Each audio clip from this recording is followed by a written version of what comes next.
So basically, just to explain what happened, Wargaming just pinged us with, oh guys, sorry, but there are 2 new vehicles which came to the Supertest. And these 2 vehicles are the M-VII-Y tank. So I guess Edwin and Swatch will have loads of fun with that tank. That's tank number 1. And the other one is the AHT-7. And yes, that is 1000 damage. Oh my god, why? Why Wargaming? But why? But why? Somebody explain it to me. I'll go explain it. In any case, let me quickly go through what Wargaming said these 2 things are. So, the AHT-7 is equipped with a 165.1 millimeter gun, capable of dealing massive damage. Yeah, I'm aware. Its standard heat round is able to do 1000 damage and has 320 millimeters of pen, which is still very, very good. And the special HESH shell is able to do 1200 damage and has 265 millimeters of pen. It also has normal HE round, which has 83 millimeters of pen and 1500 damage. And apparently, they're saying, thanks to the vehicle's excellent camo values, this devastating firepower can stay hidden longer and strike from unexpected positions. Bruh. It also has 8 degrees of gun depression and up to 241 millimeters of nominal, not actual armor, but nominal armor on the turret front.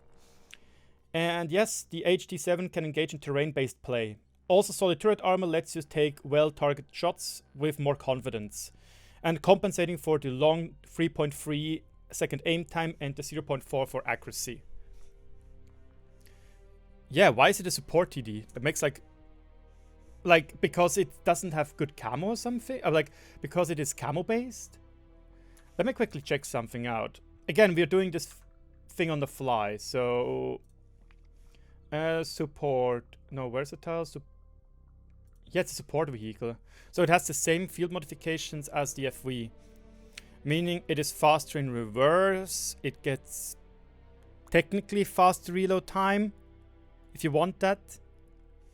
But with that long aim time, you're probably not going to go for that. A bit better with view range. Maybe you actually don't want that view range, because the 6% camo might be good. Aim circle, yeah. Because the FV is probably also a support vehicle. But that is still wild. Let me quickly... Again, we're doing this on the fly, so I want to compare it to the FV and to the DBV, basically. Tier 10, TD... Let's take... Actually... Now let's take this one. Let's take the Jagdpanzer. But again, it's a sniper tank, so it will be hard. I think the closest one will be the DBV to compare it to. I just need to find it. There it goes. Because one thing I find wild is... Well, yeah, the DPM probably not that good. 60 divided by 27 divided by 1000. Yeah, it's 2222. Which is worst of them all.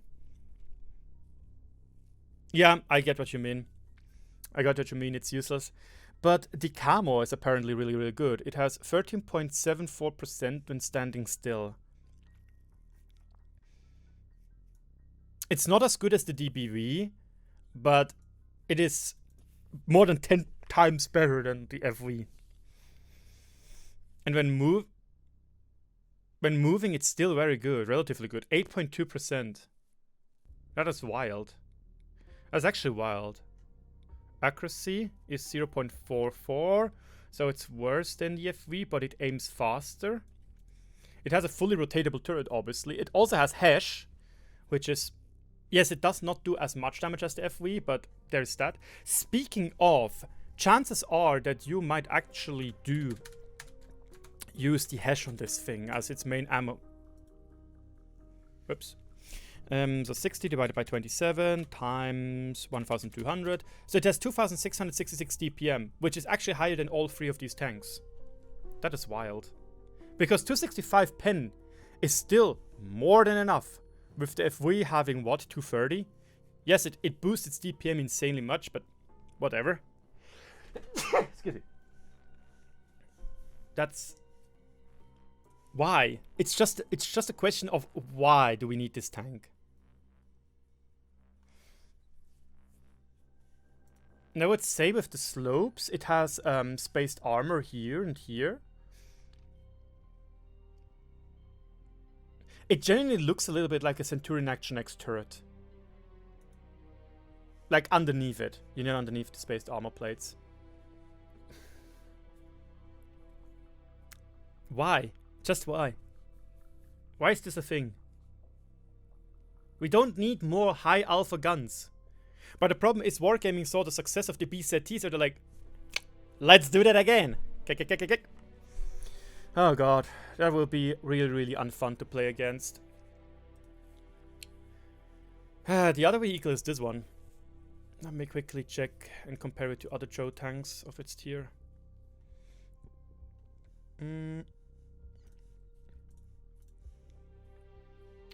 Joe, M, this one. So, America is so Wargaming is saying it's a newcomer, tier 9 American heavy tank. It's a brand new vehicle from the Joe family, featuring the familiar reserve track mechanic. Thanks to its shortened hull, the reserve tracks works very effectively, so speed loss are far less noticeable. Okay.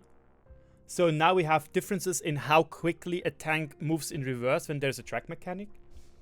The vehicle is fairly versatile in all other aspects, with solid specific firepower, strong turret armor, and comfortable gun, with 10 degrees of gun depression, 400 damage. So yeah, it's just your average hold down Andy. So when they're saying the gun is good, let's have a look-see here. 60 divided by 10 point seconds times 400. 2264 DPM. That's actually not too bad. It's actually equal to the A phase 1. I do believe though the A phase 1 is still better because look at that. Look at that. 279 will be tier 911 premium. Yeah, maybe. Nah, I doubt it. I feel like Wargaming is definitely going to introduce it at one point. The question is just in what line, and I guess they want to wait because they don't want to look like they're copy-pasting Leicester. That is also weird. It has the same shell speed for everything. For AP, heat, and HE.